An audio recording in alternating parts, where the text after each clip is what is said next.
I used to be the kid who, whenever my family goes out to a shopping mall, I would just automatically tell my parents to leave me at a bookstore after we have a meal together so that they can go shopping without me. And back then, when I grew up in Malaysia, the top two bookstores that I personally used to visit were Popular and MPH.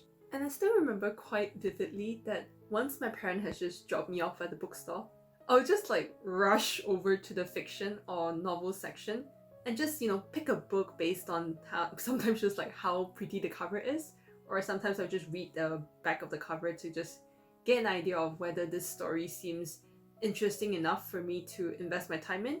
And then I'll just pick a random spot in the library, most often it's just a random corner, and just sit down on the floor and just start reading for hours and hours. So that was one pretty important aspect of my childhood. Some could call me a nerd, others could label me as boring, but the truth is, I never cared. But what I definitely have observed of myself was that as I grew older, responsibilities began to pile up. Subtle yet formidable expectations, both externally and internally, began to surface. And I grew up. And to a certain extent, I began to question whether my hobby was actually just a waste of time. Why bother getting invested into the lives of people who don't even exist? Why care about good writing when it doesn't even put food on the table? Shouldn't I be more practical? Perhaps I should have spent my childhood obsessing over personal finance, productivity, business, or even current affairs instead. I mean, seriously, who has time for silly stories? Not to say that learning those topics at a young age is unnecessary. In fact, I completely encourage that to happen. But I've pondered over these questions for quite a while. And I eventually came to a conclusion that there is a beauty behind reading fiction that really needs to be given some attention. And perhaps striking a balance between reading fiction and non-fiction might be a better thing to do in the long run.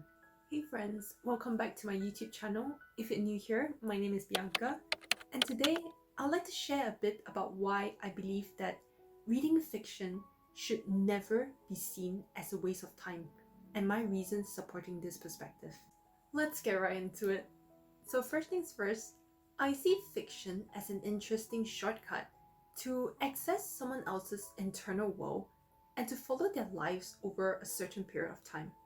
And this to me is an opportunity that we don't usually get with real world news stories. Not to mention, since we are conscious that what we're reading is just fiction, we're much more willing to let go of the skepticism that surrounds the story the author is trying to tell us. And this brings me to the point that fiction sometimes reconfigure my entire understanding of reality and my place within it.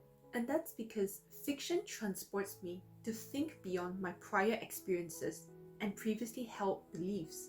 Basically, to view the world through the lens of many different human beings, both the positive and the negatives. And this matters a lot because you can never know enough people. From my memories, some novels I've read during my childhood has taught me how some characters are able to live simple yet enjoyable lives.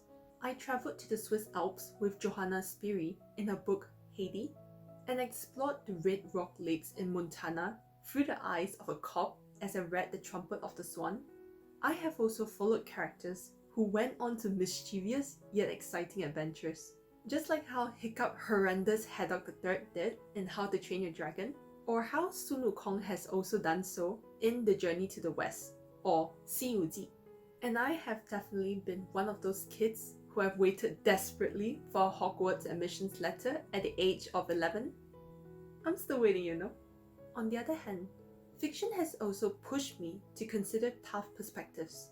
I got a glimpse of life in Nazi Germany during the Second World War through a young girl, Liesel Memminger, by reading The Book Thief, interestingly narrated from Death's perspective, and reading Animal Farm, a book that I got as a gift from a friend during my college years, prompted me to ponder about the meaning of progress, justice, and equality.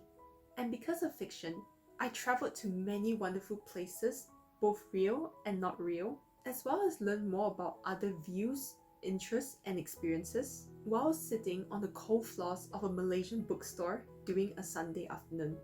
The next point I'd like to make mirrors the words of American author Ann Patchett.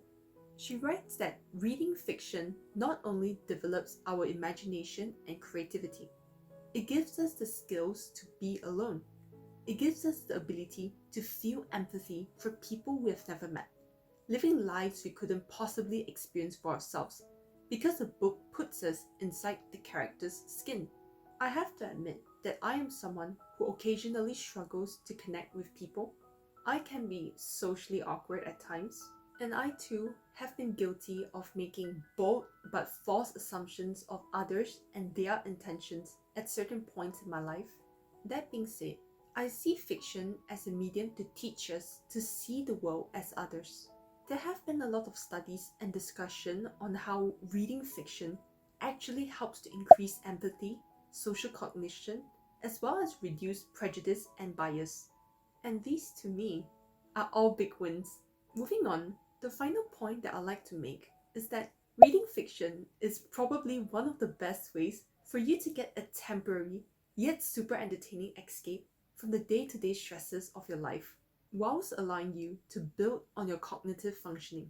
And these all stem from the fact that reading fiction really demands active engagement from your brain at any second.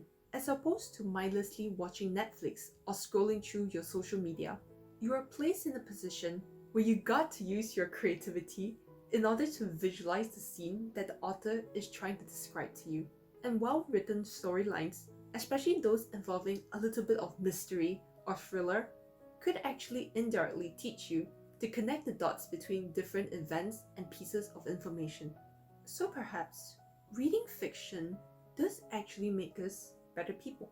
Hence, to a certain extent, I believe that it is a good time for us to stop shaming the bookworms who are deemed to be socially awkward, because there is a good chance that they are actually better than everyone else at understanding, well, Homo sapiens. With that being said, thank you so much for taking the time to watch my video. And again, I hope that this video has been helpful to you in some way or another. And if you're comfortable with it, do consider commenting down below on what your favorite fiction novel is, what is it all about briefly, and why do you love it so much? Who knows, I may consider reading it. Till then, please like and subscribe. I will thank you from the bottom of my heart for that. If you're interested, I have made another video talking about why we all need to diversify our identity, as I believe that, in addition to reading fiction, can help us to live happier and more fulfilling lives. So do check it out, and I'll see you in the next video. Bye!